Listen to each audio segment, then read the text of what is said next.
Hello, and welcome to another episode of Loot Reviews, the destination for critical thinking in the realm of the unexplained. Please don't forget to smack that like, share, and subscribe button, and ring that bell. That way you're notified anytime we go live. If you want to support the show with the almighty dollar, please feel free to do so. We have links in the description below. Check it out. Today's show, we're going to be breaking down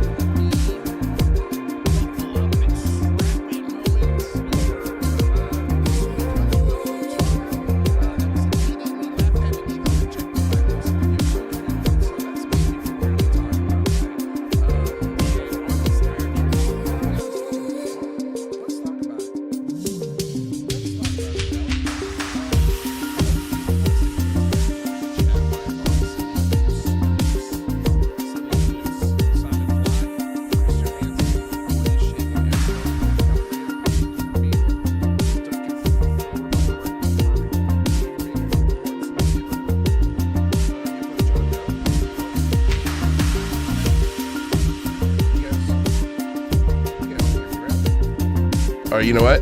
Let me pump up my mic a little bit. Is that better? That should be better, right? All right. Sorry about that. I think my mic was a little low. Okay. There you go. All right. Everybody hears me. Excellent. Well, then, you know what? I should probably do that all over again. Welcome to Loot Reviews, the destination for critical thinking in the realm of the unexplained. Please don't forget to smack that like, share, and subscribe button. That way you're notified, or ring the bell. That way you're notified anytime the show goes live. So you guys, we have a fun show today. We're going to be talking about, if you didn't hear because the mic was too low the first time, the big buckle in, buckle up, strap in moment for UFO Twitter, led by Matt Ford and Chris Sharp. Live from his shitter in England. We're going to get into it. I said hello to everybody. I don't think I'm going to do that again, but thank you all so much for being here. Thanks for checking me on the mic. I always appreciate all of your feedback. The music is still too loud. Damn it. You know what? I'm going to shut the music off. I can't do it. Holy cow.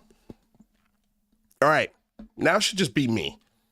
Welcome to the show, guys. Anyway, I'm sure you know what we're going to be talking about. Matt, thanks for texting me. I see your text. I appreciate it. Oh, man. Okay. So, are you guys strapped in? Are you buckled up? Are you ready to go? You ready for this shit show? Let's do it. Okay. So, so many things to talk about.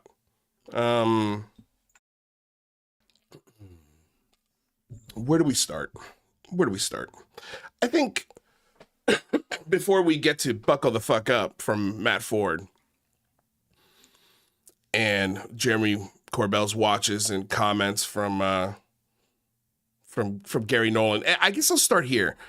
Boy, oh boy, oh boy. For a guy who complains about how much money debunkers make, this guy has not shared any of his YouTube statistics whatsoever. Because he never used to cover UFOs. He used to cover politics, and pretty poorly. Nobody was watching at all. And then all of a sudden, Matt Ford started covering UFOs. Showed up in a tie. Really good lighting.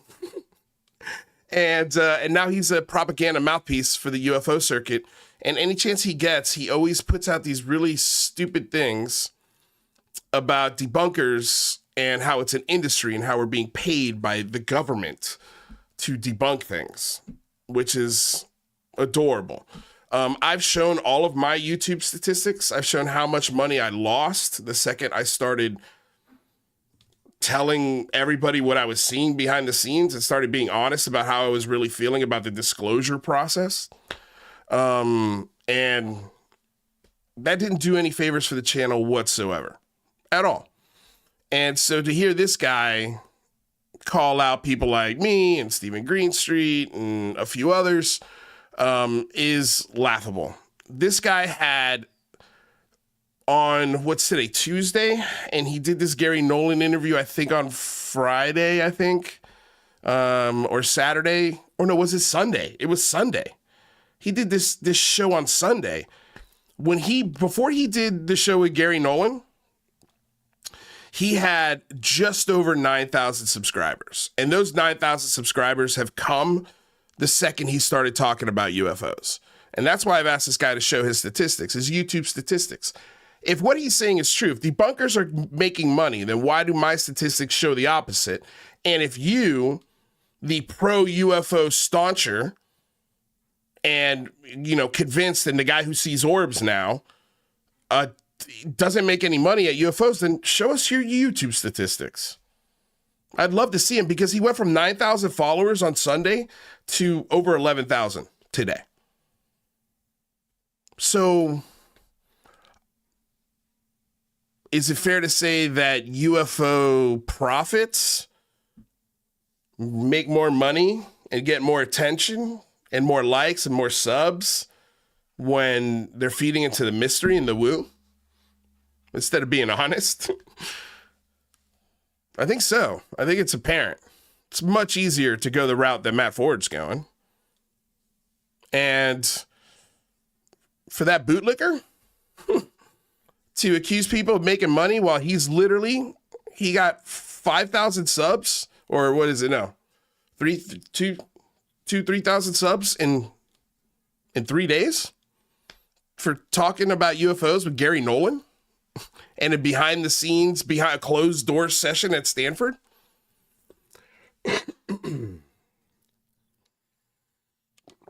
Where no videos and pictures were allowed to be taken.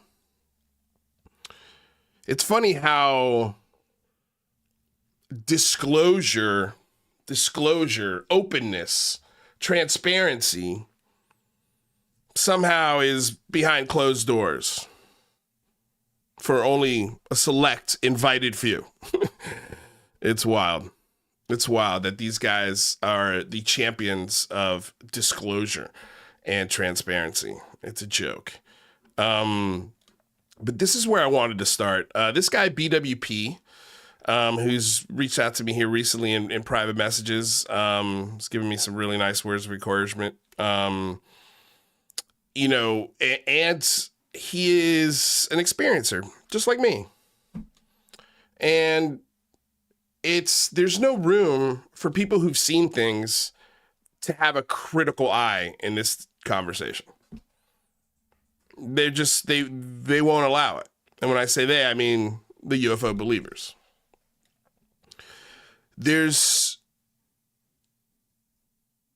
I want answers just as bad as anyone on what I saw.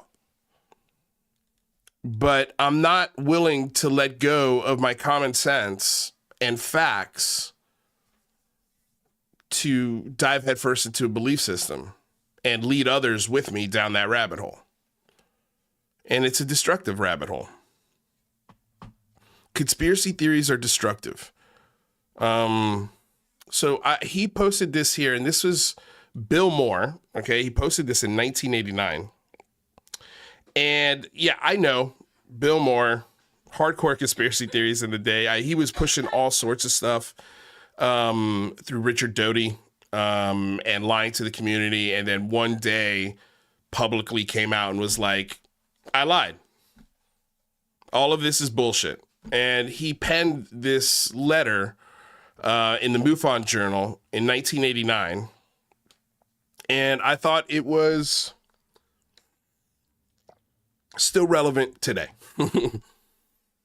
Here we are over 30 years later, and these words still ring true. And it says, I've watched ufology trying to grow up, trying to achieve respectability with the public, the news media, and the scientific community. In that process, I'm sorry to say it has been my observation that we are our own worst enemy.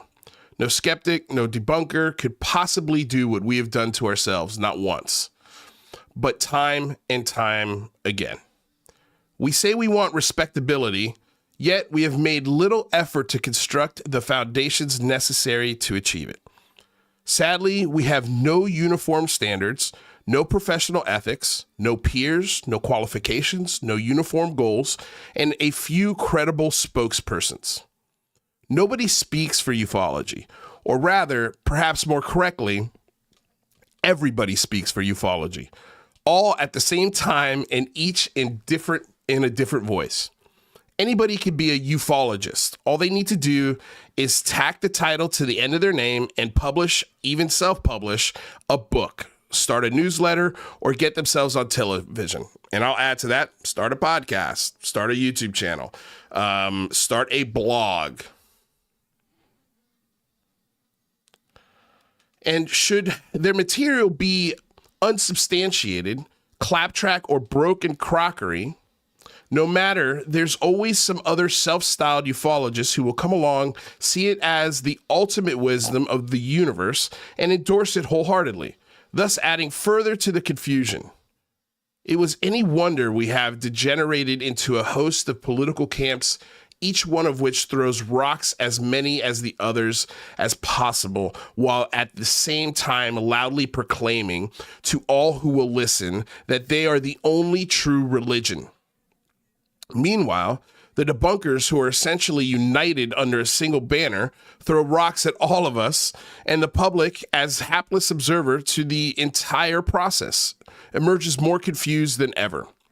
With that in mind, I would like to take a moment to ask each and every member of the audience, or you, the reader, to reach down inside yourself and come up with a true answer to a very important and very difficult question. What you say publicly has no meaning in this process. It is what you know inside yourself to be truth that matters. I want you to ask yourself, why are you involved with the UFO phenomenon? Do you truly desire answers, no matter what those answers may be, and no matter how much those answers may be a variance of what you presently believe about UFOs? Or are you one of those people who thrives on continuing mystery, whose very position in the field of ufology requires that mystery of UFOs be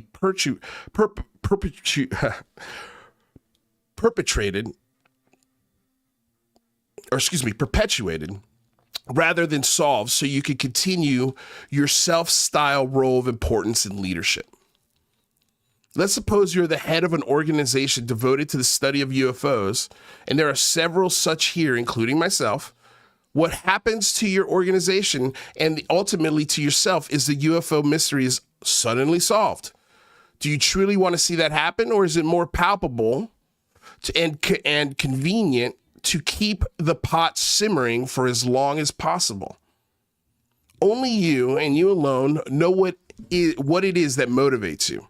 If you're the one who is sincerely interested in finding answers and you can provide with an open mind, then I believe I can offer you some inspiration and some sense of direction with what I have to say here tonight. If, on the other hand, you are only here, or you are one who prefers to inflate your own image through the spreading of unsubstantiated, often alarming, and increasingly sensationalistic disinformation, hearsay, and rumor, then I urge you to reassess your position and channel your energies along more acceptable lines. If you haven't thought about it, I urge you to do so, because I believe we are near to getting those answers we all claim to want. And this is 89. If the nature of those answers turns out to be such that they will change our world, then I need not point out that the individual lives will be changed as well. It is important that we all know where we stand. As for myself, I made a decision a number of years ago as a result of having suddenly found myself face to face with an opportunity to learn. And so there's a lot of things here other than the answer to what everybody's dealing with here.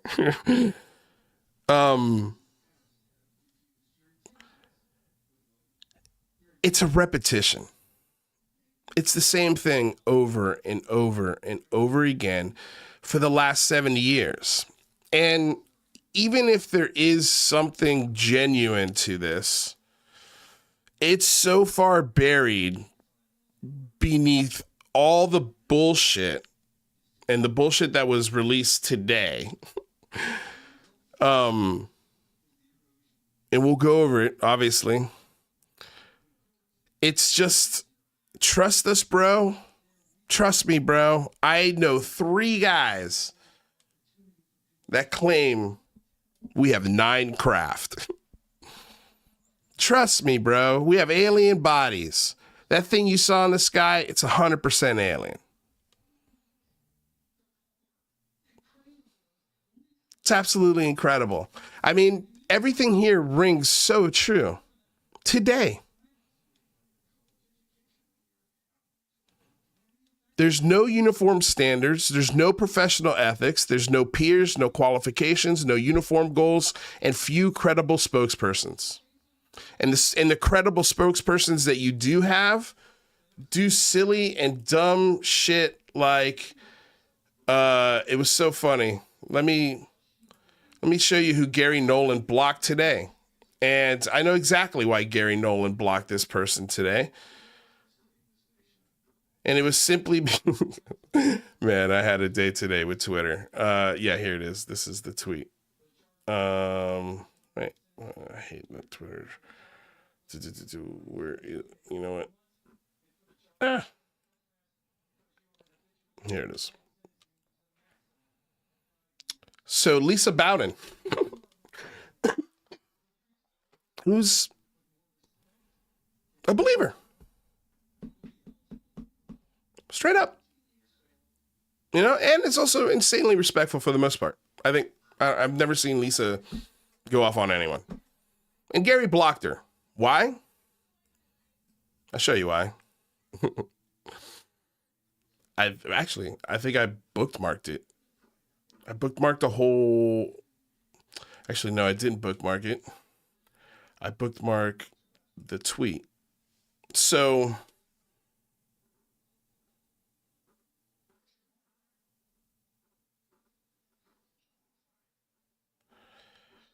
where is Lisa Bowden's comment here? She criticized this Matt Ford debacle. She dare criticize it. I just want to see exactly what she said toward this. And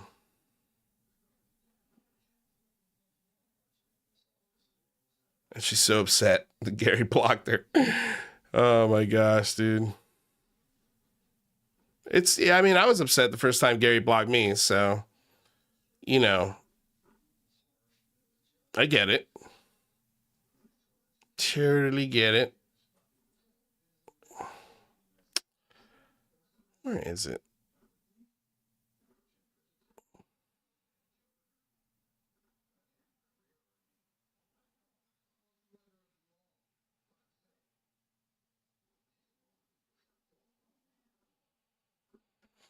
Ay. I'm so bad at Twitter.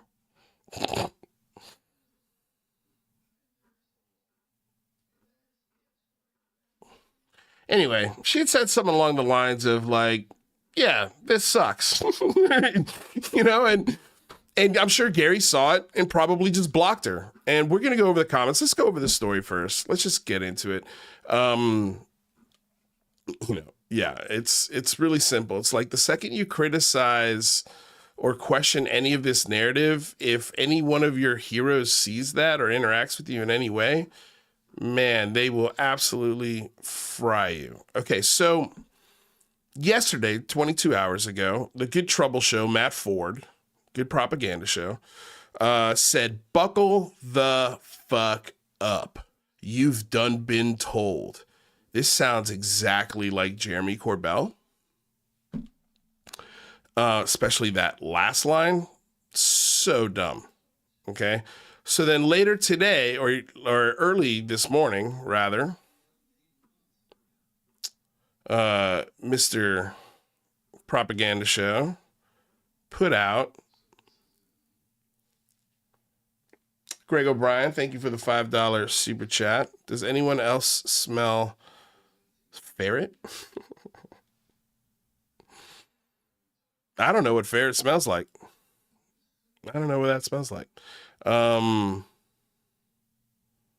right, let's see here. So he puts out this bombshell story from the Daily Mail. Journalists at Josh T. Boswell, Chris Sharp, and Matt Ford from the Good Trouble Show, speaking in the third person here, detail the secretive CIA Office of Global Access's program to recover crashed UFOs.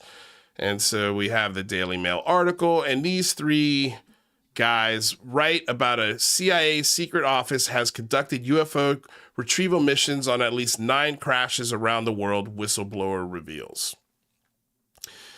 Now, immediately, people started tearing this interview apart. And honestly, in the first two paragraphs here, okay, you find out why. A secretive CIA office has been coordinating the retrieval of crashed UFOs around the world for decades. Multiple sources tell the Daily Mail.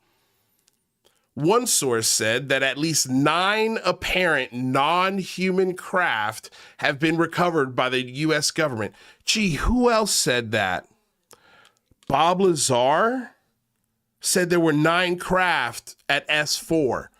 And you done been told with the first tweet that this was put out. Gosh, man, the fingerprints are very easy to identify, Mr. Corbell. It's so fucking obvious who put this together. But there's even more. It gets better.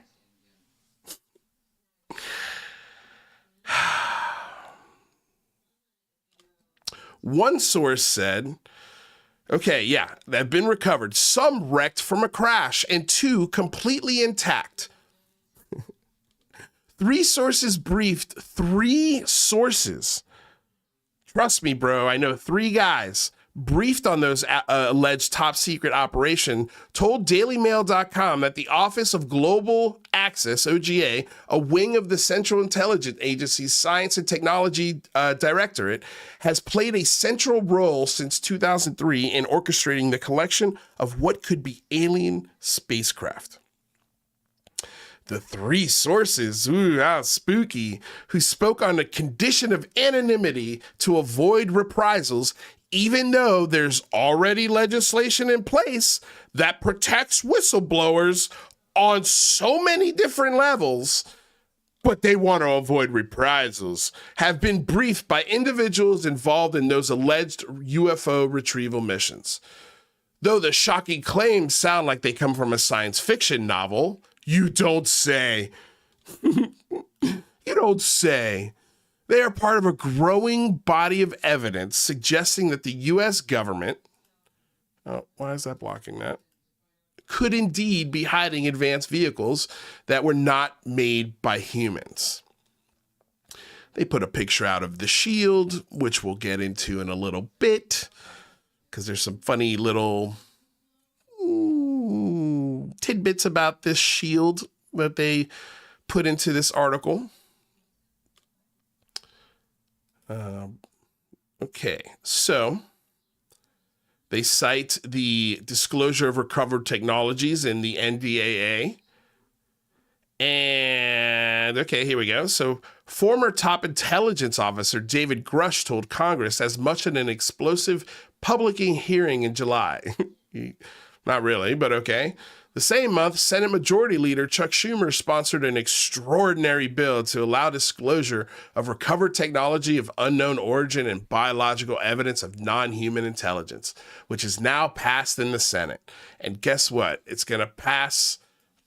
The NDA is going to pass. And the UFO amendment will be in there, and you guys will cheer and applaud, even though the amendment is insanely flawed and actually makes shit harder to become disclosed. So leave it to the UFO community to legislate for things they don't want.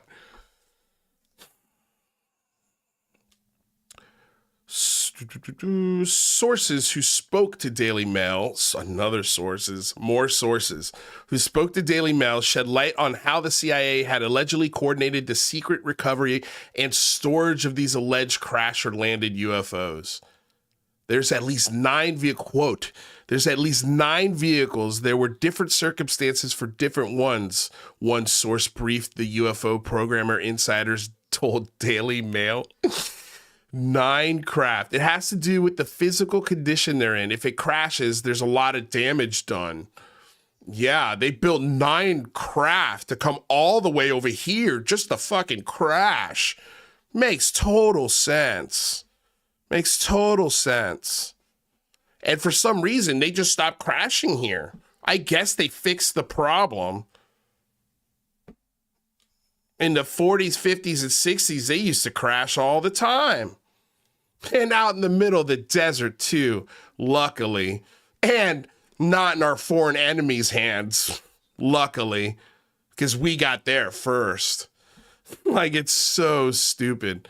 It's such a fairy tale, man. Like, we couldn't even recover all of the bits from the thing we shot down over, the United States, that Chinese balloon. Like, it ended up parts of it in a mountain range that was insanely difficult to access. They could have, but I don't think they did. Maybe they did. I mean, they should have, right? You'd think no matter how hard it was, they probably should have gotten as many pieces as they possibly can. But I mean, yeah, I just can't imagine. And I keep going back to that UFO so big. The one that crashed was so big that they can't move it. So they built a building around it.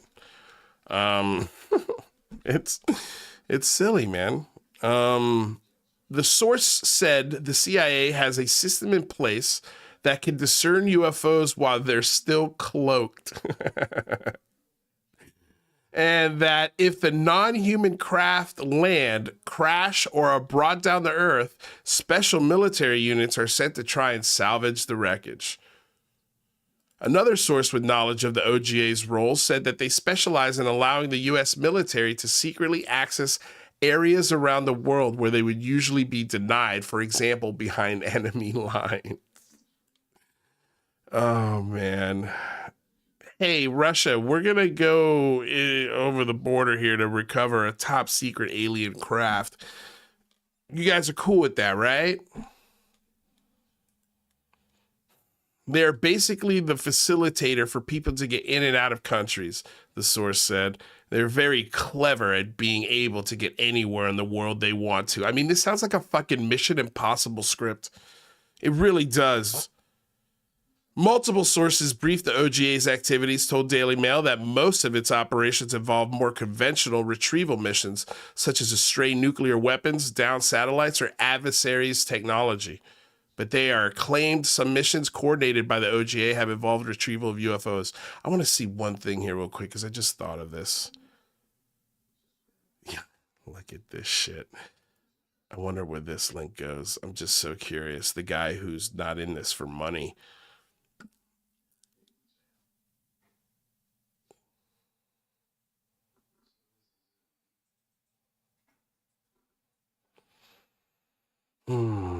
Well, at least it doesn't go to his website. That's a good thing, but I'm sure people are definitely finding these prophets of profit and, sirens of terrible information. They're just like the worst, man. The absolute worst. The absolute worst.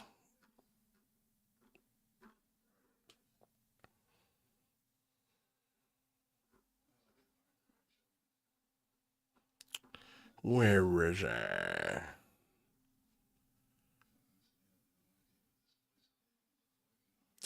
There are claims some missions coordinated by the OGAs have involved retrieval of UFOs.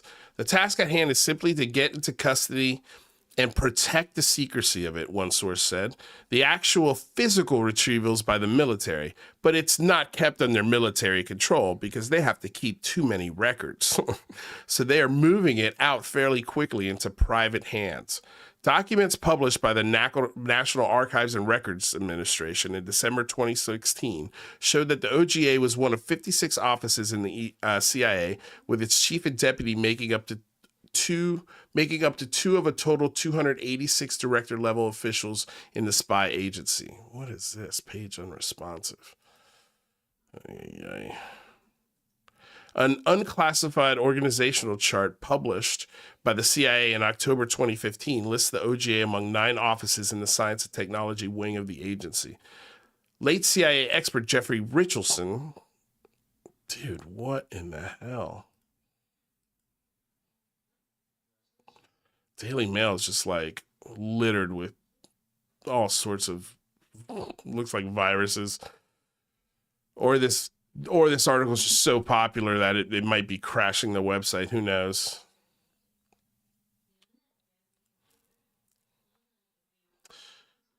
Okay. There we go.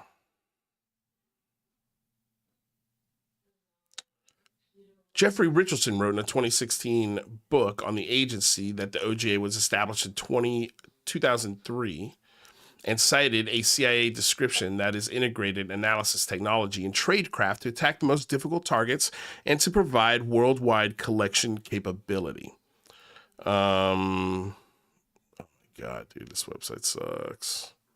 This website sucks.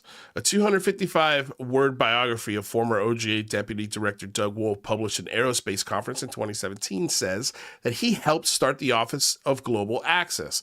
Wolf's bio cryptically adds, spooky, that he was responsible for leading and managing strategic, unaware access programs that deliver intelligence to the most...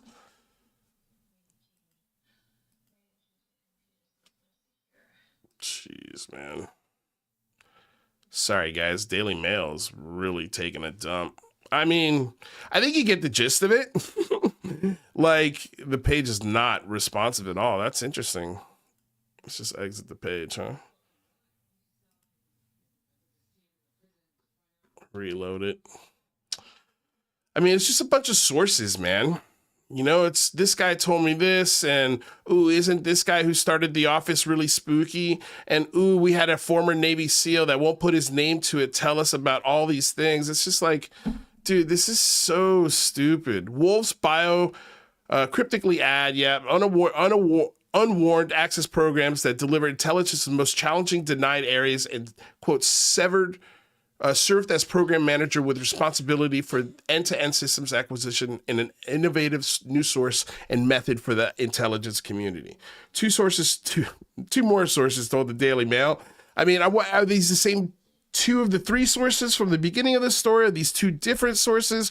How many sources do we have in this story so far? I count, if this is 2 more sources, I think this is 7 in total. 3 reporters, 3 I don't want to call them journalists because they're fucking not. I mean, this is the Daily Mail, man. Not that the Daily Mail doesn't get some stuff right or have, first to the punch on some things, but it's a clickbait website for the most part. It's a tabloid, I want to say tabloid, but news gathering, tabloid focused website. It's driven by clicks and views. And so when you get a really sexy title like exclusive, CIA's secret office has conducted UFO retrieval missions on at least 9 crash sites around the world, whistleblowers reveal. Now, one fucking whistleblower is mentioned. There's up to 7 fucking sources in this stupid story. There's no facts whatsoever. It's just word salad. It's word salad, man.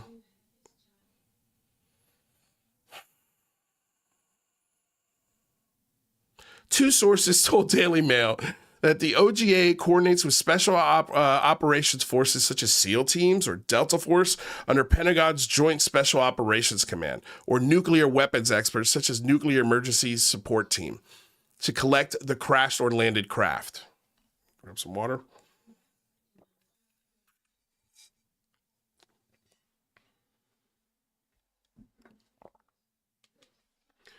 But another source, who has briefed members of Congress on alleged crash retrieval, said that Nest had not been involved in any of these operations. A spokesperson for the agency also denied involvement. Nest personal encounter materials from unknown origins on a regular basis, a spokesperson said. In fact, one of Nest's missions was to help determine the origin of nuclear material interdicted outside of regulatory control or used in a nuclear device. You know what? I have a feeling these stories we're starting to get are the things that Dave Grush reported to members of Congress. That's my gut feeling.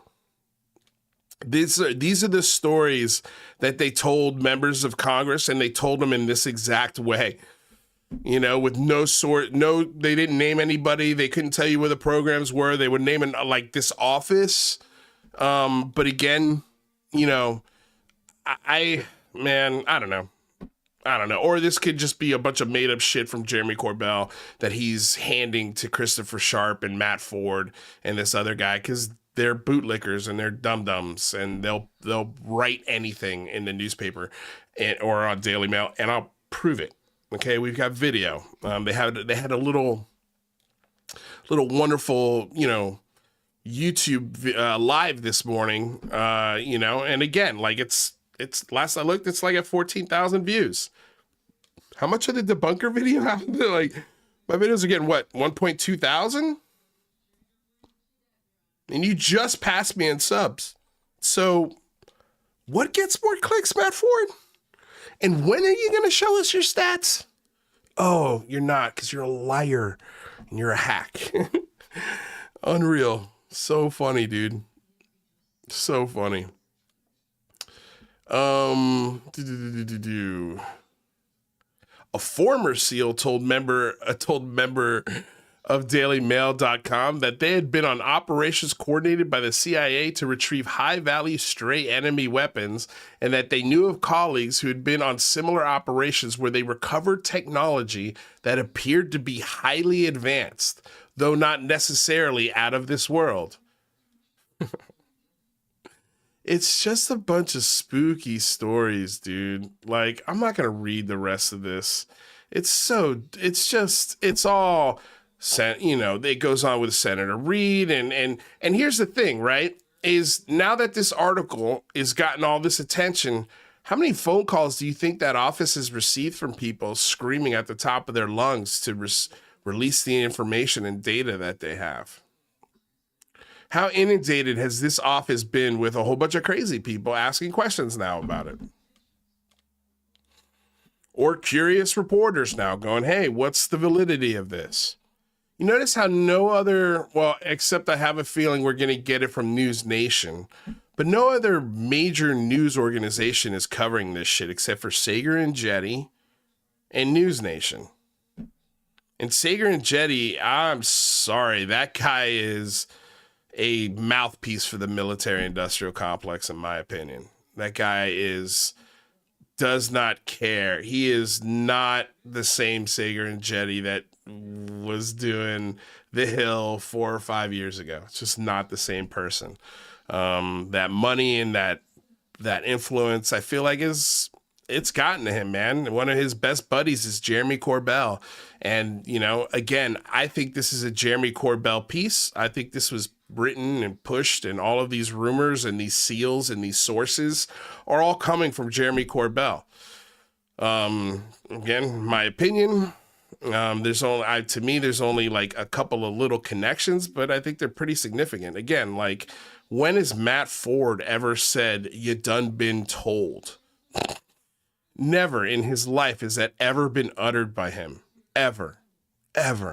Okay, and then you got Jeremy Corbell sharing the same article saying, and again, the way he shares these things that he makes Chris Sharp put out there, Chris Sharp is literally his little whipping boy and his meat shield.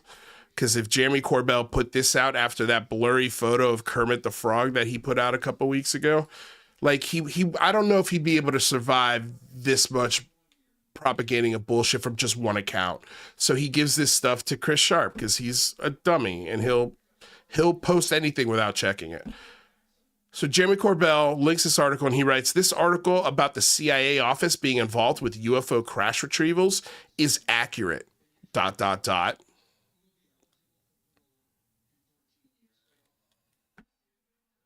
Yeah, thanks, man. So convincing. So convincing. It's like you're not even trying anymore, dude. And it seems like every time he pushes Chris Sharp's article, he writes something like this, this article is accurate. It's right on. It's 100% on the money. You done been told. It's so dumb, dude.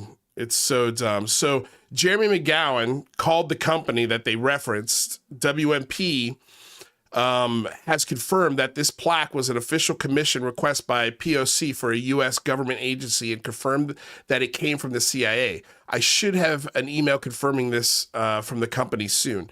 And so the OGA office does appear to exist in some fashion or another, and considering the attached unclassified org chart from the CIA does in fact list the OGA, the Well Global Axis, under S and TD, lends credibility to the idea that the OGA exists as some function of the CIA. So the Daily Mail gets right that the OGA is an office. That's a real place with real employees, and maybe it does do crash retrievals, but that doesn't necessarily mean it's alien. But what Jeremy McGowan goes on to say is the rest of the Daily Mail article, however, remains about as suspect as me saying that sources have given me tomorrow's winning lottery numbers. And he's right. Like and here's the best part about this is when you go to Matt Ford's comments, I'm going to go through a few of them because it's kind of nice to see that it looks like a lot of people have kind of had it with this, but you know, it's been retweeted 411 times. It's got 2.5 thousand likes. You know, like people love this mystery bullshit. People love factless tales about UFOs and goblins and, you know, clandestine, you know, SEAL operators, you know, recovering advanced materials. Like, it's such a sexy story, but there's no facts to it. It sounds like a Mission Impossible script. It's so dumb. But Local 556, this is so perfect. Ufology, 1980s, buckle the F up. 90s, buckle the F up, all the way to 2050. It's just the same thing, man, over and over and over and over again.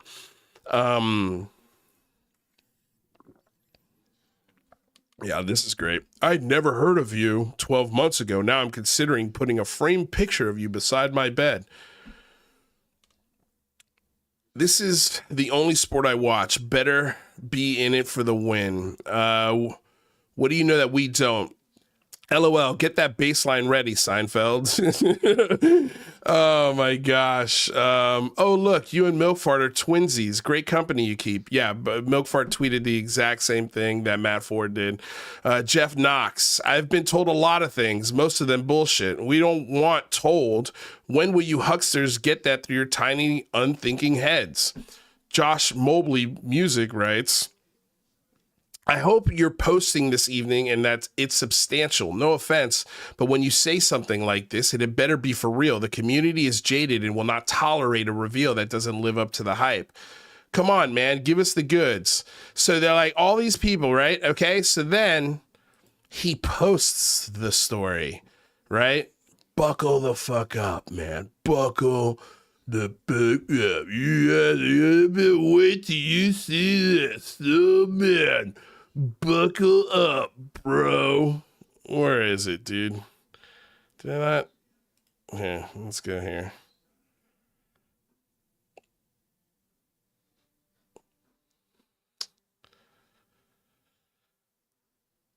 So here he posted it this morning.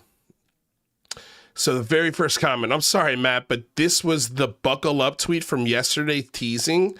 You need to realize that the UFO community will not like this teasing for a Daily Mail article confirming what most people already suspect.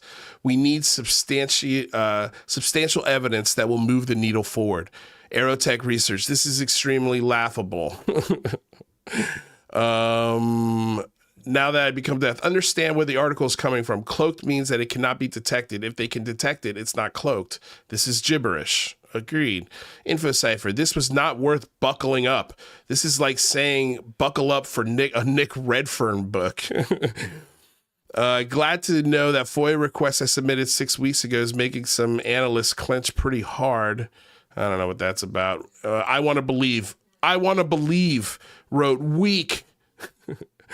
Random Rob lost credibility. Josh Mobley, if this is it, I'm sorry to be right. What this looks like is the reveal of a CIA clandestine program with UFOs sprinkled in. Really what this is a leak intended to degrade our operational capabilities. And that's really at the heart of what is happening here, man, is that shit like this is revealing programs to our enemies that maybe they weren't looking at before.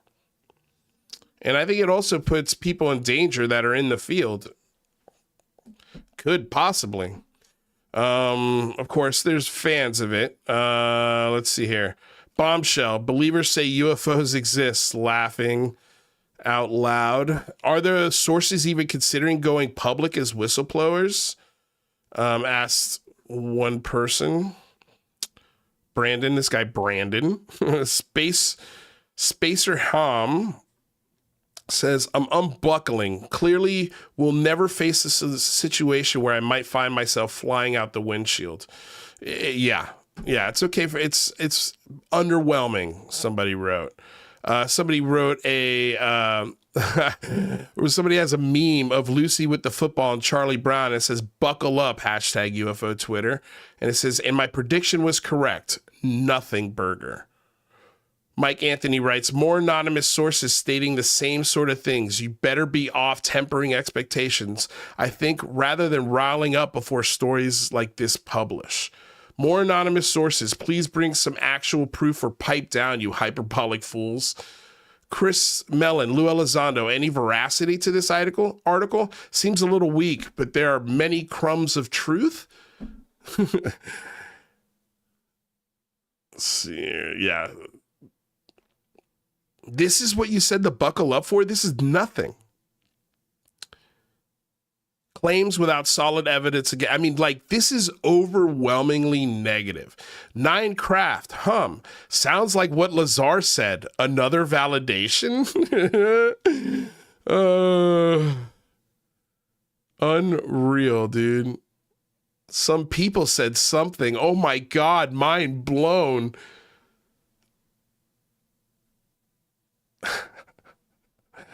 And then there are just believers who just are like, thanks for the information. Would these sources at least describe what these craft look like or when the retrievals were conducted? Were there any bodies? Buddy, you can't even get the names of the people who are making these claims. You think you're going to get these answers? While anonymous sources are common in journalism, they are absolutely useless with this subject. This is another dead end. Thanks for trying. It's like, dude, but you know what? Who cares? He made a video about it this morning, and it's at 14,000 views. This guy does not care, dude. Look, he's hugging. Look at him. He's hugging Ross Coulthart. This guy's literally holding back disclosure illegally. Talked about stoning and tar and feathering intelligence agents, U.S. intelligence agents, because they were holding back criminally the secrets of UFOs. But here he is hugging this guy who's holding back the secret of a UFO so big, when it crashed, they had to build a building around it. Put an arm around this guy. These people do not give a shit about truth. They care about making money. They care about clicks. They care about influence. They care about being popular. They really, really get a big high. I promise you, Matt Ford is doing nothing but updating the statistics on his YouTube channel and getting excited about the potential of his channel's growth. And the Patreon members that are going to come with that and the super chats that are going to come with that. I'm all for content creators making money. That's the whole point of doing content creation. What I'm not for is when that content creator is pushing a hoax, pushing a religion, pushing bad information, encouraging people to rise up violently, and has called people in dereliction of duty, which the penalty for some of those things is death. I'm trying to word this carefully, but basically calling for death of people who are hiding this secret, stoning them in the streets behind a Humvee. That's when I have a problem with it. And that's when you should have a problem with it. It's when everyone should have a fucking problem with it. But this guy doesn't. He doesn't care. Matt Ford doesn't care. You know, he's got the moxie to tweet stupid shit, like wherever the hell it is. Oh, that's because it's not under the Matt Ford show. It's under the other account. It's under the other political. What's the other political action committee account where he calls us debunkers? Anyway, I don't care. The dude is just, he's such a hack, man, and a bootlicker, and dangerous, in my opinion. Completely dangerous to everything, to society. like the things that he's asking for are dangerous in a lot of ways. And the things that he's trying to instigate. He's an instigator. He's an instigator, man. Middle-aged instigator. Okay. What did I want to talk about next? Oh, by the way, Jeremy McGowan's going to be here on Sunday. We're going to talk about what Sean Cahill said. We're going to talk about his conversation with this OGA office. Oh, and this was updated apparently. Let me see here. So I know he corrected this, or he added some new information to this plaque here. So here it is, I think. Jeremy always looks into the patches and plaques of these organizations first. It's wild. Confirmation that the OGA plaque is an official commission work by the U.S. government. It's odd how the Daily Mail's sources is so involved with the OGA and CIA that they could speak about 9 recovered alien ships, but be unable to provide a single image of the official seal, forcing the DM to copy the image from a civilian company, forcing Daily Mail to copy the image from a civilian company that designed the plaque. You'd think that the source would have had such images, especially with information on 9 recovered craft. Like, it's so dumb, dude. Like, they couldn't even get, the source couldn't even give them the actual plaque design for that office. They had to pull it from a civilian company that designed the plaque, from the actual designers of the plaque. Does that sound like credible sources to you? So yeah, McGowan will be here. We're going to talk about the NDAA and the UAP Schumer Amendment as it's written, and how it's not really great for disclosure. If you're a UFO believer, the Schumer Amendment, you should be calling your lawmakers and saying, hey, please don't pass this amendment. There needs to be improvement in it, because it's not going to give you the disclosure you guys want. I mean, we've already been told by October 2030. That's the new date, guys. We got another 7 years, everyone. So buckle up, because this fucking roller coaster is going at a crawl. I mean, it's a golf cart, dude. Do we even need seatbelts? 2030? Buckle up. And then, juxtaposed to the CIA, they know exactly that they have 9 crashed alien craft. It's so silly. It's so silly. But here's the best part, you guys, is this little clip right here from this morning's show. And let me go ahead and just say fair use. This is transformative work. We're educating the public on these videos, and this is covered under fair use and allowable by law. But so here we have the 3 journalists patting themselves on the back for 48 minutes talking about this bullshit story. And this is the moment that I think sums up this whole story perfectly. And let me make sure that this is turned up so you guys hear it. Hey-o. All right, here we go. Evidence for these objects. That's what we're being told by sources. And really, this is up to the reader to kind of assess with us here, right? You've got In this story, what? you know, we're bringing three anonymous sources with the central claims here of Okay.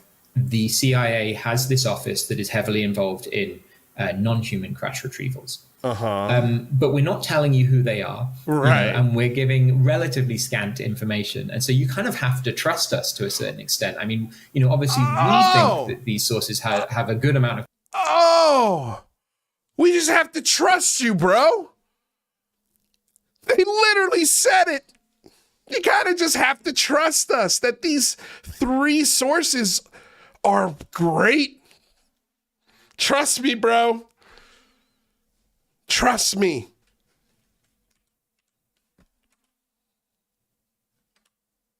telling you who they are, you know, and we're giving relatively scant information. And so you kind of have to trust us to a certain Relatively scant information. That's what we're giving you, folks. We're giving you relatively scant information with three sources we don't really fucking know. But nine craft Jeremy Corbell. a certain extent. I mean, you know, obviously we think that these sources have a good amount of credibility. Otherwise, I wouldn't be putting them in print. But there is this issue here where we're But Christopher Sharp sure as fuck would. He's got no problem putting that bullshit in print. None whatsoever. So when you pair up with that guy, it kind of, I don't know, undermines anything you do. And then you add Matt Ford in the middle of this shit sandwich here. I mean, we got the bread and then the shit right in the middle. There you go. Delicious shit non-disclosure sandwich. Enjoy, folks. Because this is as good as you're going to get. As good as you're going to get. This is the bar you people have set. This is the bar. Okay? Remember, you're setting this bar. Remember the Bill Moore article I read or message to the community. You're doing this. This is why people laugh at you. This is why people call it out. This is why people get infuriated with this. credibility. Otherwise, I wouldn't be putting them in print.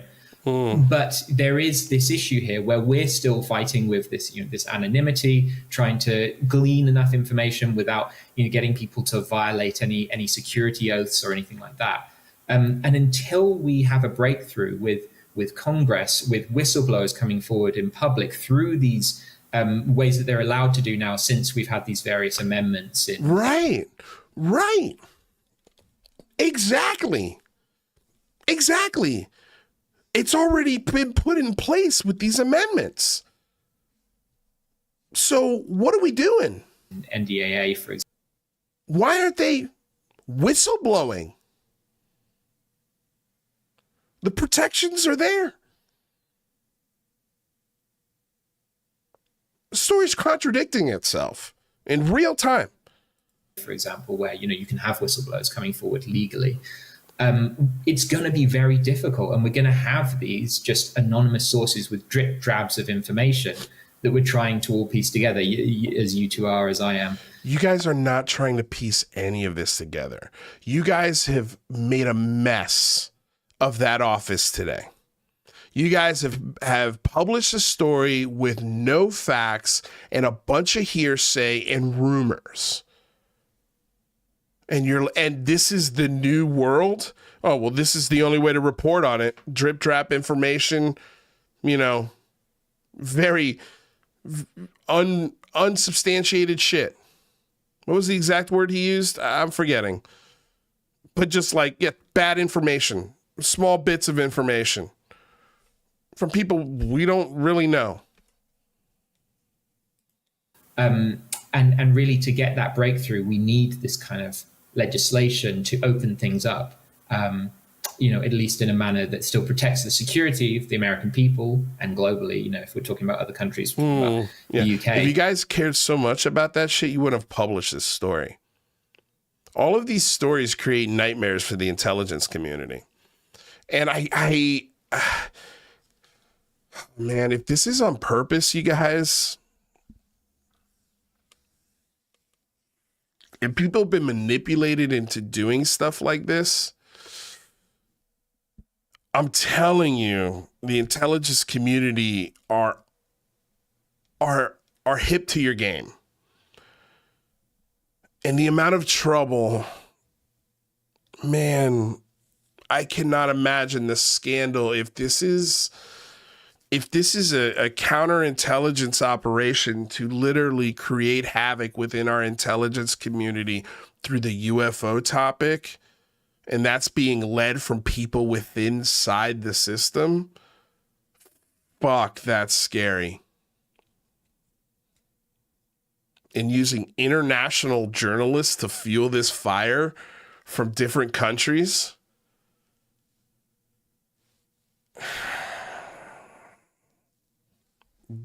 Some dare call it a conspiracy.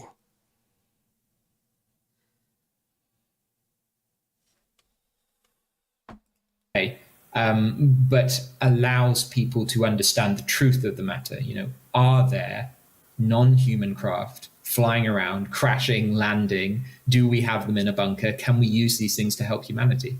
Josh, and you're just... Are there? Are there? The name of this video is Bombshell from the Daily Mail, CIA Secret Office of Global Access Crash UFO Program. It seems like you assholes made up your mind.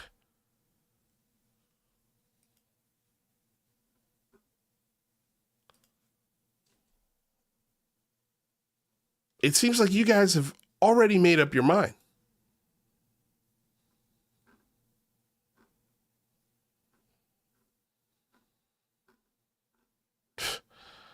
Buckle the fuck up. I mean, dude, you need to shut the fuck up. I know that ain't gonna happen.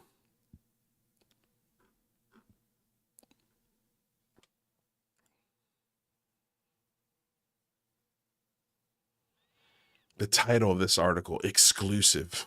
CIA's secret office has conducted UFO retrieval missions on at least 9 crash craft around the world. That's the fucking title. So when you say shit like this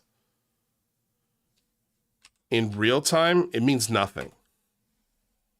It means nothing. The matter, you know, are there non-human craft flying around, crashing, landing? Do we have them in a bunker? Can we use these things to help humanity? Josh, and you're just in your... The Moxie gave this a big thumbs down. Oh my God, man. Ugh. Just the amount of idiocracy. You want to find desperation and cringe? Go in the comments of a Matt Ford show 10 hours ago. 18,000 views. I guess you're not in it for the clicks, buddy.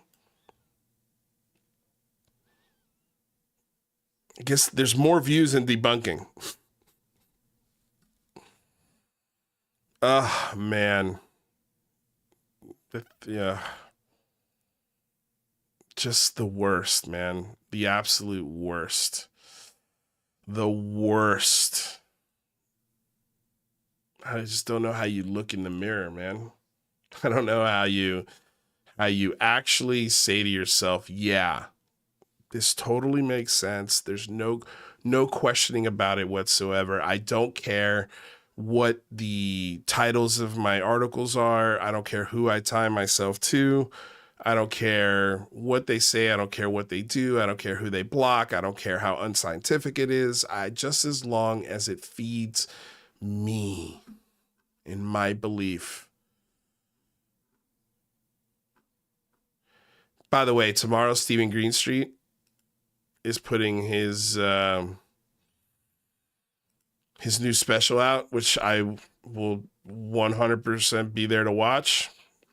I'm sure I'll be retweeting it. He writes, I investigated claims of a wolf man stalking the backyard of a high-ranking Pentagon official. He's talking about Jay Stratton. I discovered some unexpected and shocking details. My report premieres Wednesday at 12 EST. So stay tuned. Yeah, it's called Werewolf at the Pentagon. Oh man, yeah, man. He's one of the best to be doing it right now. He really is. He really is. He's definitely one of the best UFO beat writers out there, and genuine, like actual journalists that is reporting the facts. So, if you don't know who Stephen Greenstreet is, definitely check him out. Let's see here. What else do we got? So this was an interesting thing that happened today, and I'm taking this with the biggest grain of salt that I possibly can. But this guy here, Ryan Abravanel,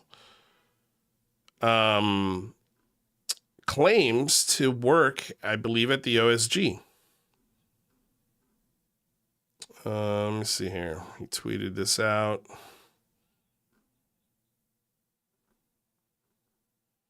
Oh, wait. I definitely bookmarked these. Yeah, I got it right here. Okay, so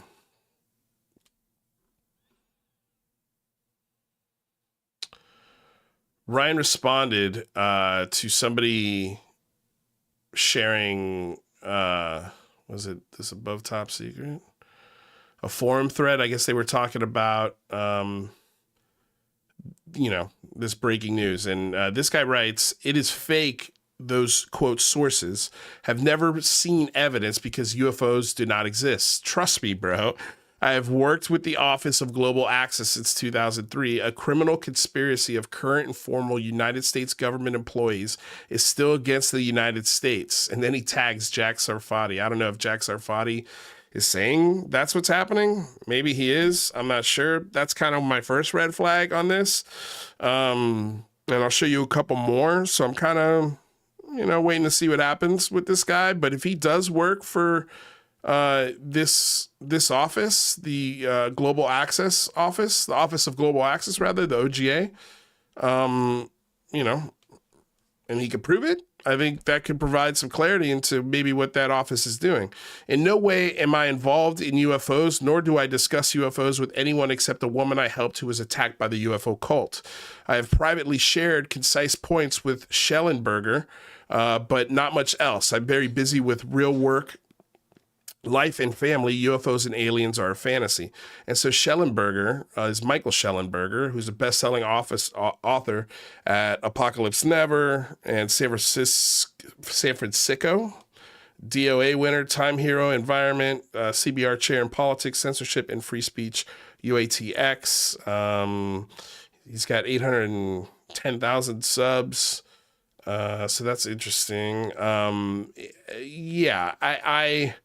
I'm going to wait and see, but he says, I work at this office.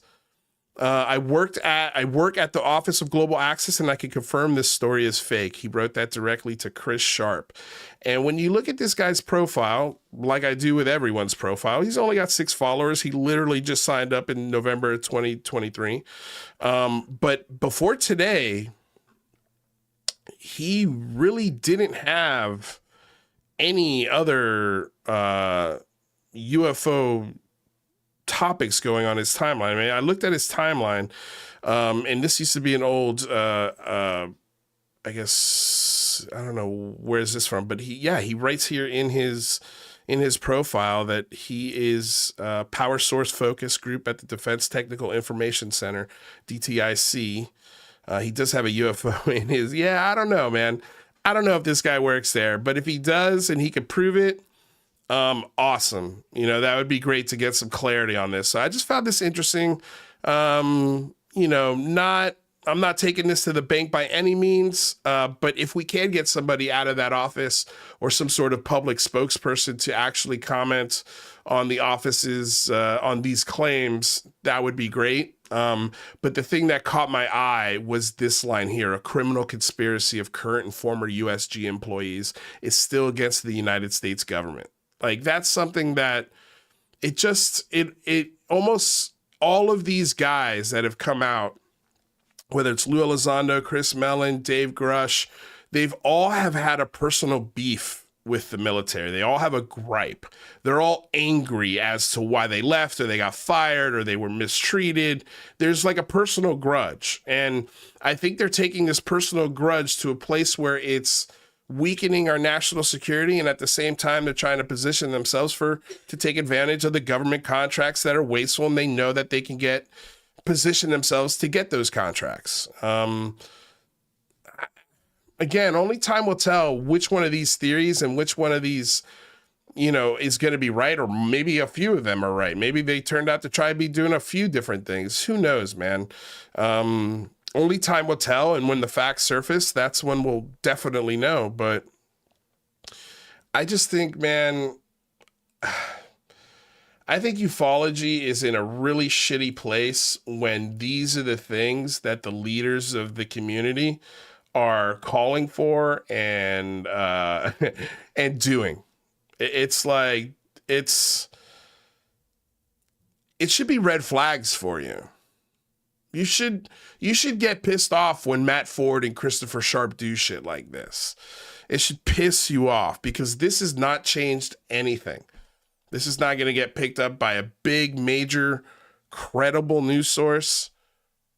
It's just not. The only thing that's going to happen from this is a select few people are going to get a bunch of clicks, a bunch of attention, and a bunch of opportunities that they don't deserve. Straight up. Don't deserve. But they'll get them, and they'll take advantage of them. And I hope one day you get what's coming to you guys, whether that be an SEC violation, whether that be some sort of involvement in conspiracy to propagate propaganda. I don't know, man. I hope whatever comes for you guys, I have a feeling it'll be just, whatever it is, because I don't know how much longer you guys can get away with this, because I know the intelligence community for sure is getting pissed off. Like they're not happy with this. This doesn't, especially after Thanksgiving. Can you imagine working in that office hoping like, oh man, I hope this week's chill. I just want to get to the weekend. You're hungover from the turkey. You know how that week is. Everybody knows how this week is, the week after Thanksgiving. It's tough. It's like trying to get back in gear after New Year's and Christmas, like this time of the year. Like, man, you just want to get to the end of the year and, chill. Like everybody wants to go into sort of like a coast mode in this time of year, I feel like. So the amount of headaches and craziness that Christopher Sharp and Matt Ford have caused the government, I hope it's criminal. I hope you guys get in trouble for this shit.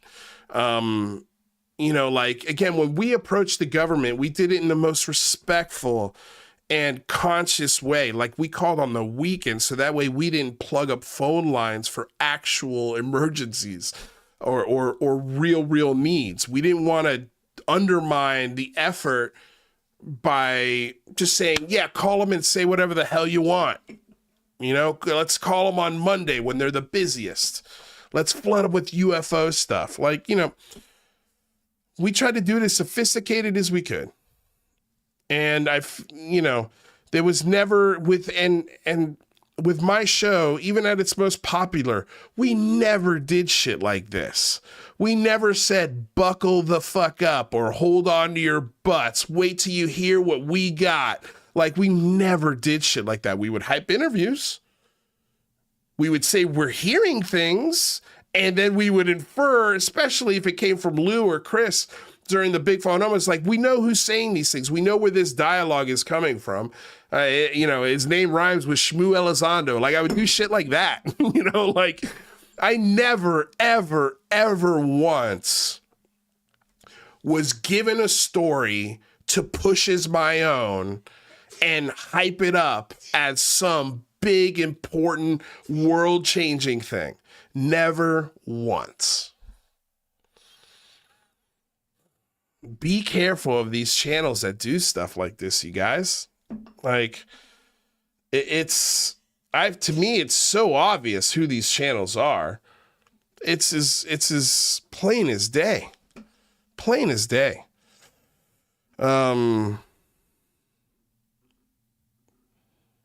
Jack Sarfati, man. I am like, the other day, Gary Nolan had said something about him in not a good light when he was interviewing with Matt Ford.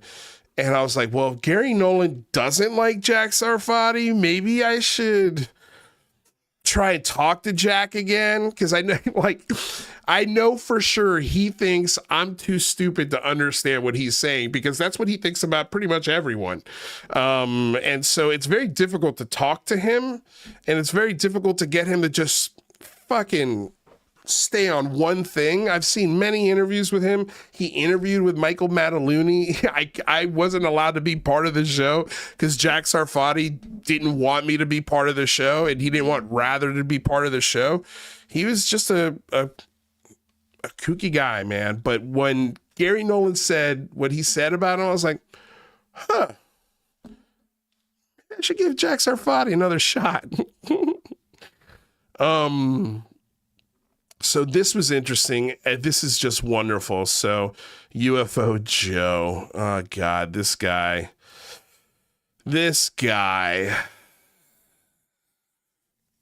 he was the first. He was the first guy behind the scenes that was privately trying to destroy and discredit my show to all the other people that anyone would listen to.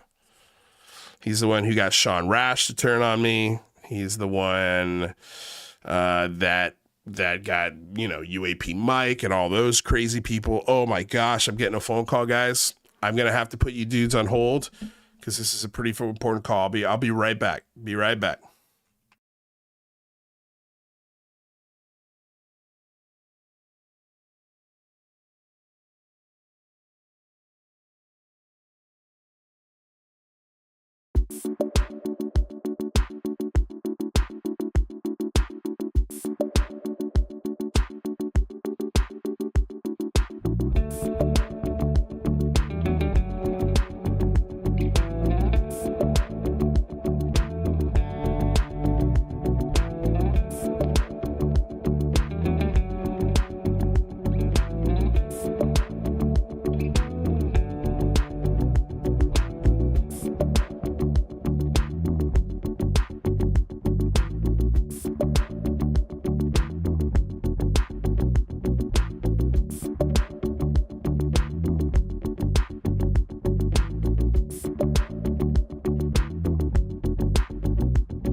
right, everyone. I'm back.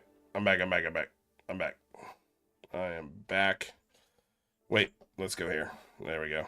All right. Sorry about that, guys. Appreciate the patience. That was a really important phone call.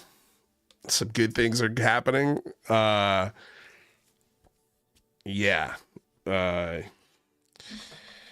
That. Oh, man. Again, I wish I could tell you guys. I'm not going to say nothing, but yeah. Good things. Good things. But yeah, sorry. Had to take the phone call. Duty calls. You know, maybe a failed actor, but I will not be a failed producer. So with that said, let us continue. All right. Where did I leave off? Holy cow. Guys, where did I leave off? Where did I leave off? We were talking about Stephen Greenstreet. Where are these? We talked about Ryan Abravanel. Jason McClellan had this funny thing. He said, an aspect of the UFO world I could care less about is the organized disclosure, drip disclosure, controlled disclosure, or any other similarly fabricated concepts. This isn't a thing, and those pretending that it is should send up some serious red flags. The very concept is illogical. Totally. Oh, yeah. We were talking about Jack Sarfati. That's right. Anyway, yeah, I don't really have much to say about Jack Sarfati. I mean, I got pretty pissed when he went after Alien Girl. You know, because, yeah, anyway. But what I thought I had some more stuff to. Oh, yeah. Dean Johnson. Here we go. This was a big one today. And God, man, I wonder if David Marler would come back on the show. We had him on once, and I was thinking about it today, and I was like, man, David Marler might be one of the only researchers that I would even consider calling an expert on the UFO topic.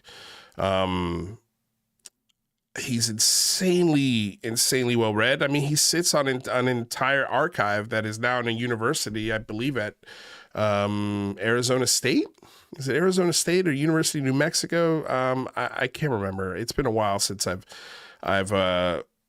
talked about David Marler, but there was some good news for David Marler today, and it was this.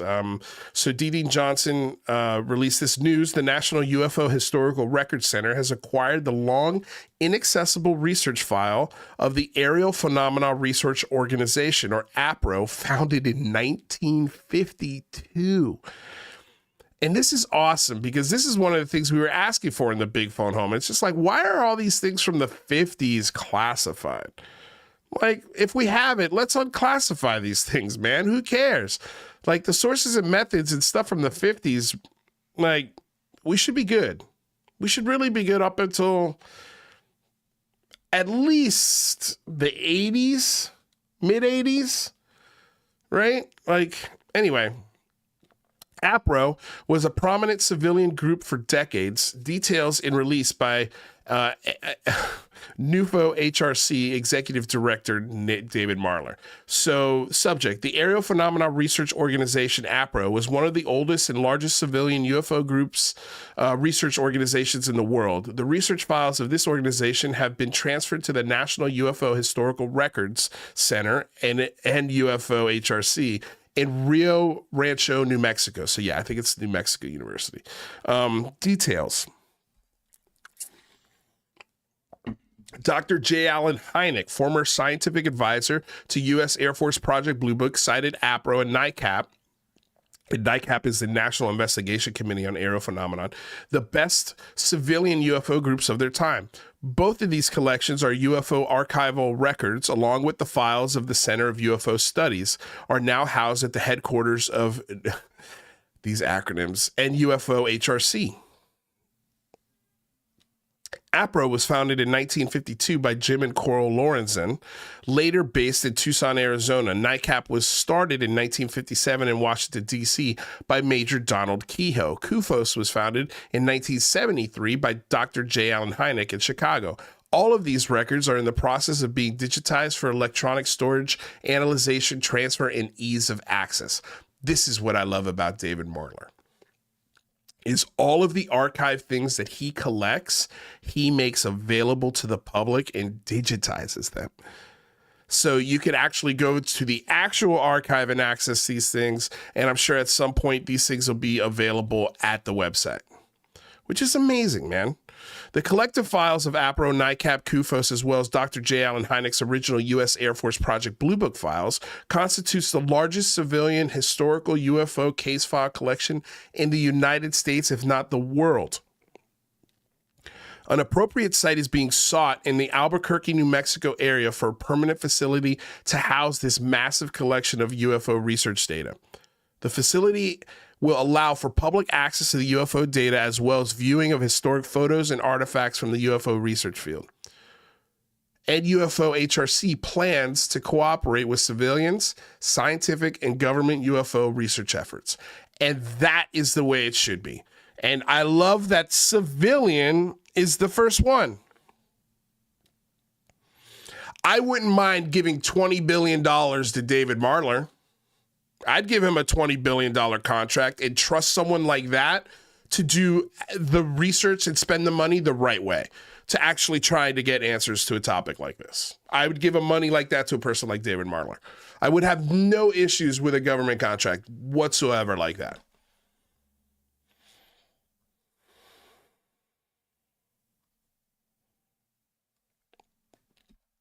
Never in U.S. history has such a vast quantity of UFO records numbering in the thousands been centralized in one location. So, you know, he's got a website, a P.O. box you could get in touch with, and an email. For more information, contact Executive Director David Marler, dbmarler@outlook.com. I'm going to reach out to him and see if we can get him back on the show, because I'd love to just pick his brain again, especially with my viewpoint now, and just really, because I know David Marler is not going to sit here and say, I don't believe this. I'm not telling you I believe this, and I'm not trying to push a belief system, and that's what I love about him. That's what I love about David Marler, is he's just a genuine researcher. He's not trying to come in it with any bias, but the information that he does have, man, it is interesting. And his expertise in particular is these triangle craft. And he will tell you, look, these triangle craft could easily be U.S. military assets or misidentifications, as, you know, not as much, but, you know, as also an alien spacecraft. You know, but he's more realistic about it. He's more grounded about it. And he doesn't get offended when you challenge these things, you know? It's not like this, you know, nobody takes it personally. David Marler doesn't take these things personally. So, you know, that's awesome. I'm happy for David Marler. That to me should be more newsworthy than what Christopher Sharp and Matt Ford put out today. This should have 400 retweets. This should have thousands and thousands of likes. This right here. I'll add one more.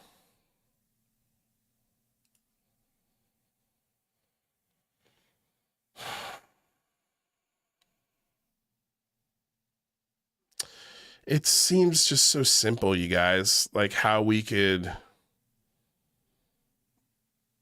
make this whole conversation work for everyone, not just a select few, and not behind closed doors, and not with our, you know, like, stop trying to make these whistleblowers your best friends.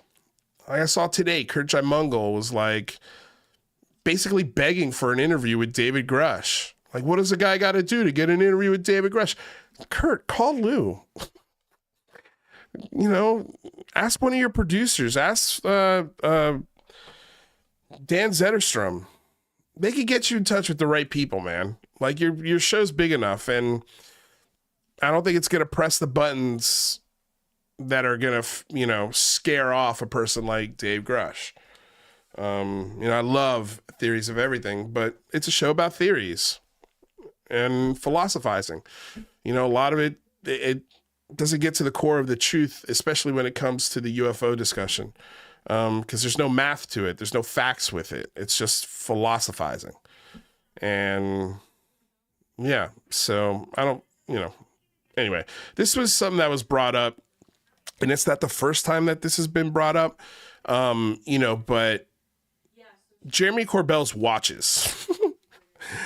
This was brought up by the body panel expert. experts, rather, when they did the body language analyzation of Dave Grush. But not only that, Dave Grush and everyone at the congressional hearings in July.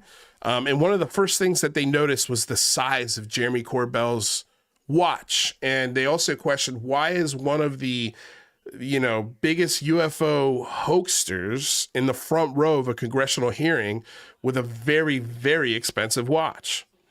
And so earlier today, I'm not here. This isn't happening at Riff T2D2, and I think you're also in the chat. So thanks for being here. Says, for all those people saying that debunkers make all the money, tell me how many of them are wearing an 85,000 pound watch every day? This is Jeremy Corbell's wrist, by the way. Hashtag UFO Twitter and the like paid for this beauty. And he puts a link here to this watch, and it's a Chrono 24. Okay.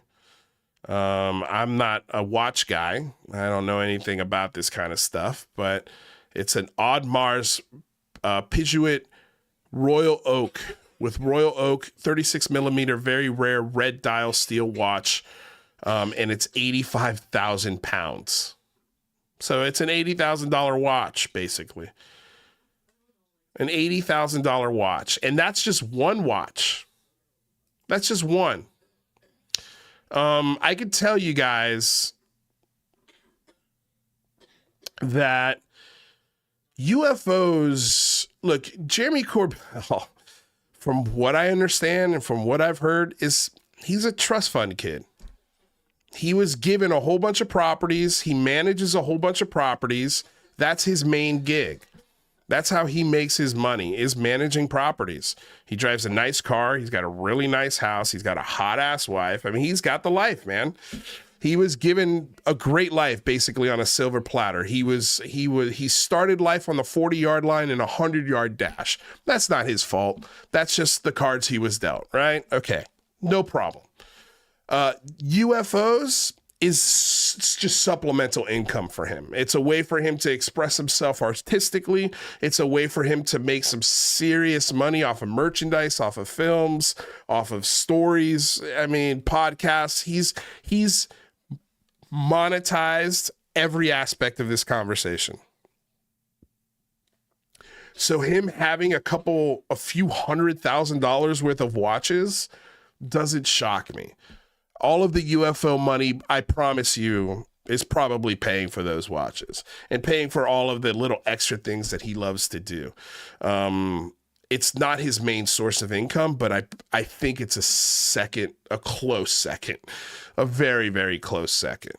This guy was making, quantum jujitsu videos when he was practically a teenager. He went to school, I believe, at not USC. I think it was it USC? And he made up his major. He just made it up. Just made up his major. I don't even think he graduated. There are art installations like Weaponize Your Curiosity was first, Weaponize Your Love. That was an art installation that he did over a decade ago. Here in Los Angeles. It was an art installation. And so he couldn't weaponize love to make himself money. So he weaponized your curiosity and UFOs. That's the thing that clicked. That's the thing that caught fire. That's the thing where he went, oh, people actually buy this shit. Just like Matt Ford did this weekend. Oh my God. When Gary Nolan's on the show, hundreds of thousands of people watch, and I get thousands of subs out of it and more Patreon members. He sees it now. Now he's really part of the problem, but you can't stop it. All you can say is just call it out and hope that all of that behavior and all of that shit catches up to them. There's nothing we can do. If that's the bar that the UFO community wants to set for themselves, let them set that bar over there. I'm going to be over here laughing my ass off at it. And when that all crumbles because that foundation is built on mud, when it sinks or topples over, that beautiful mansion, your UFO disclosure mansion that you're building, I'm not going to throw you any rope to get you out of there. I'm just going to laugh my ass off. Laugh my ass off. And trust me, it will fall just like it falls every time. It's been going on since the 60s, man. 50s, 40s. I mean, decades and decades and decades and decades. So there's always these guys, there's always these grifters, there's always these hucksters. And the way that this release was worded and the way it was put out and the things that Corbell had to say about it, it would not shock me in the least whatsoever if Corbell was the sources. If the sources, trust me, guys, these are 3 sources that I got. I just can't tell you, but I'm telling you, publish this story. Let's put this clandestine operation on the map so now people are aware of it. Who cares about the sources? This is more important. They're recovering UFOs, man. They got 9 of them. They recovered 9 of them, man. And that Bob Lazar said the same thing, man. You know, these are the sources. These are the sources, guys. They are the sources. It's wild. UFO intros. Thank you so much for the $1.99 donation. Lou does part 3 of the Big Phone Home when? We already did the Big Phone Home 3. It would be the Big Phone Home 4 if we did it.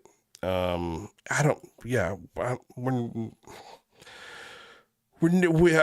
never gonna say never. I'll never say never, but yeah, it's very unlikely. Very, very unlikely. 85,000 pounds is $108,000 according to Liz G. Holy shit. Yeah, I mean, it's crazy. It's absolutely crazy. It's huge money, man. Like all of those books. And again, going back to what Bill Moore was saying, man, like just going back to what Bill Moore was saying. There's also another, I got to watch it first and then maybe we'll watch it together because we're coming up on 2 hours. So I'm not going to go over that video today.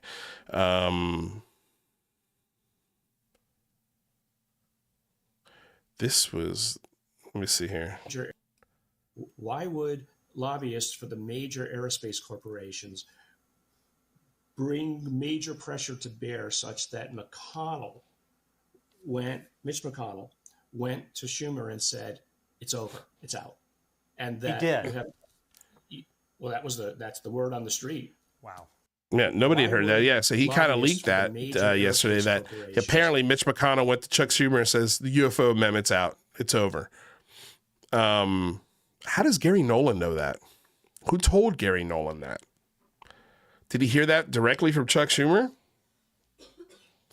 I have a feeling, again, I think this amendment's going to pass, but this is classic Gary Nolan right here. Listen the shadow biome or this video that you saw, can you describe what was in those images? No. No. Thanks, buddy. Got it. Okay. Moving on. This is a really great question. To me, clear evidence. Shut up, Matt. Like he wants to tell you. Let him tell you. I love how Matt's like, okay, got it. No problem, Dr. Gary Nolan. I'm not going to press you on anything else. Don't worry, buddy. You're safe here. To me, clear evidence of life. Clear evidence of life. The shadow biome or this video that you saw, can you describe what was in those clear images? Evidence of life. No. Got it. Okay. No, you don't deserve it. I'm not going to tell you. You don't need to know. It's unclassified stuff that I don't want to tell you. I don't want to tell you. No, not going to tell you. I refuse. There was another moment where Gary Nolan was doing Nolan science again, where he's just like, yeah, I don't need a direct line from point A to point B to prove something is fact. I just know it to be real. So like that's let's see here. Yeah, I'm not sure what this guy's right here. No. Okay, I wanted to play something that I made that shows you this Nolan science. And he basically he's been doing this for over a year. This idea of, yeah, I'm so smart that I don't need any actual evidence to prove that my theory of aliens being real is real. So here's Nolan science. Let's go ahead and play this one. Here's how I think about it. I think it's sort of like an intelligence test. Oh, yeah? It's rife for ridicule, but if you are sufficiently observant and smart, you can jump to the conclusion of what it is without having to have all of the data that proves it.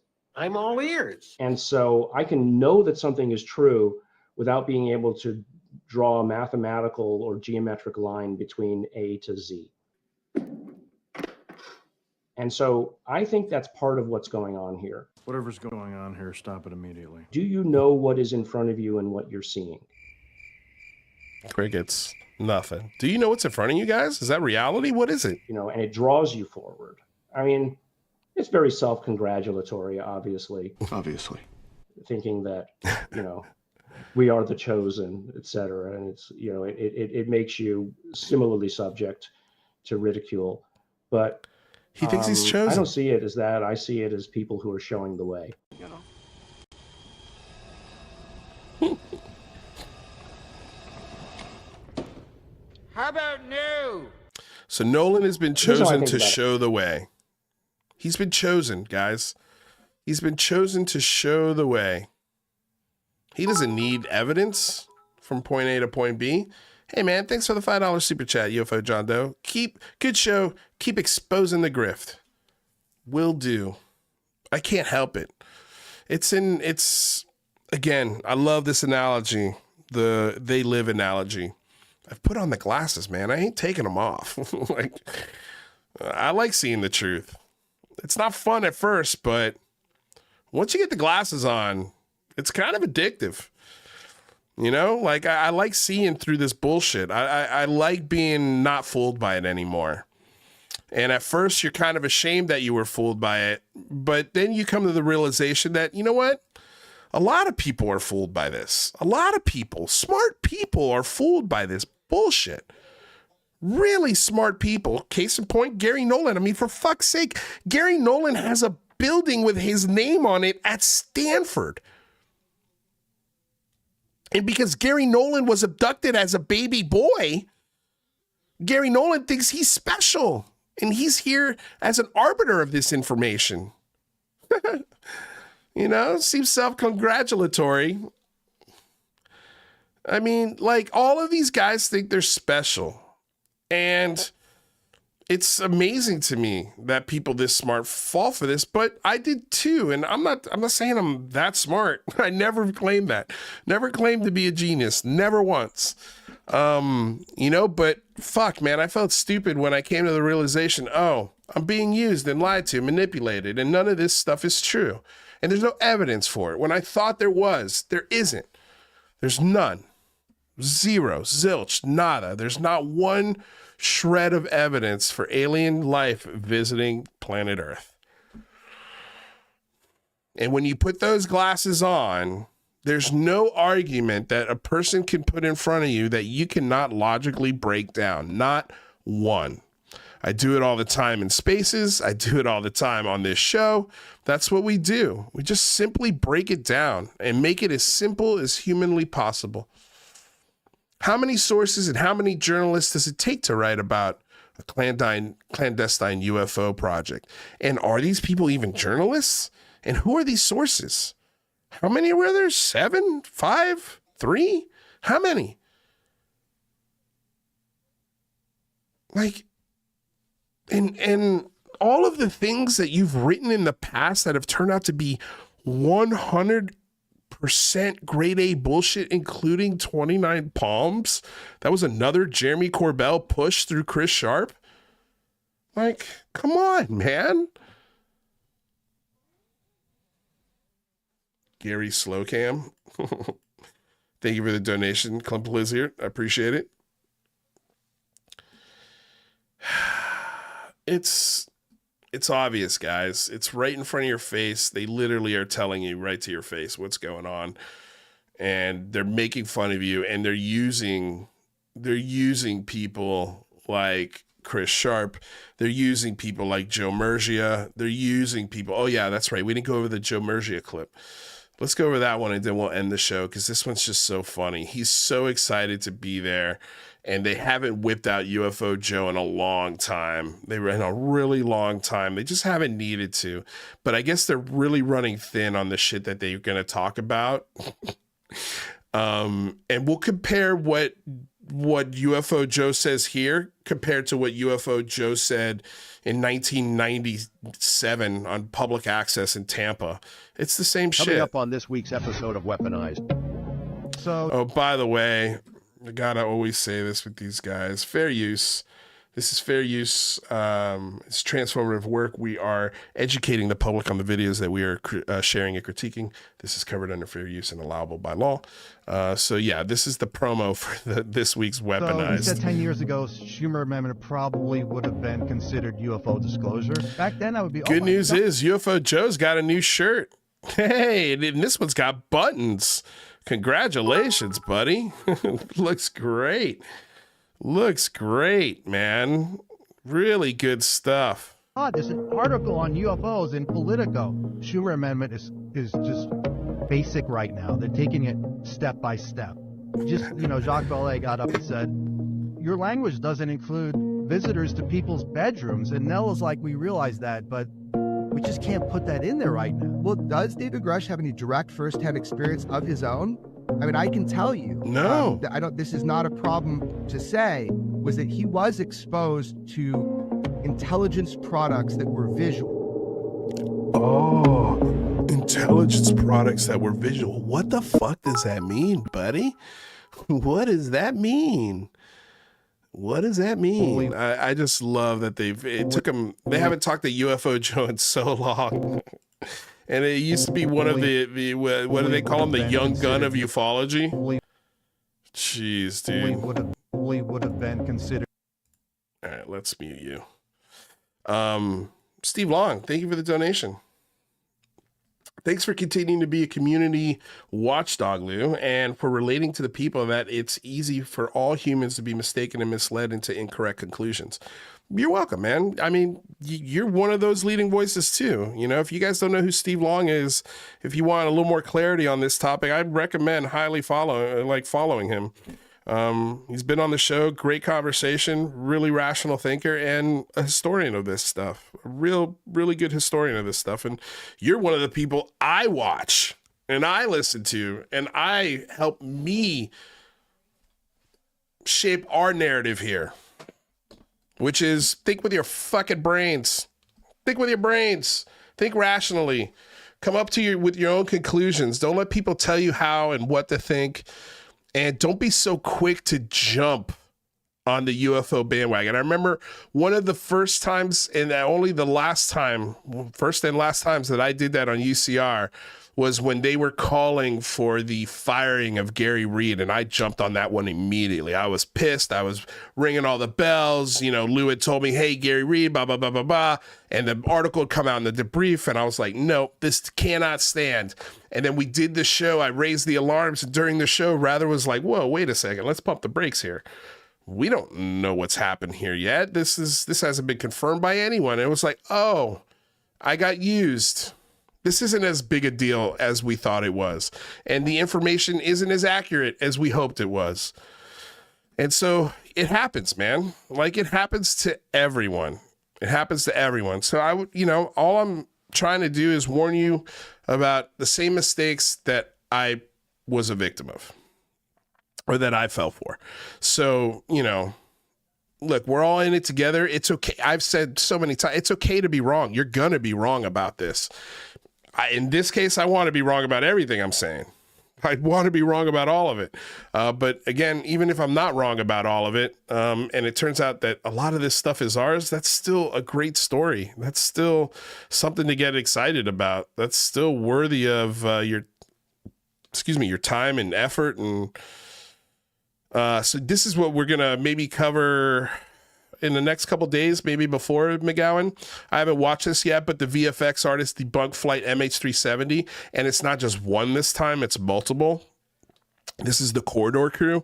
So this is a different, or yeah, this is the same crew that broke it down on Julian Dory's, or not Julian, but Danny Jones's podcast. Which, by the way, you know, this is why conspiracy theories are dangerous.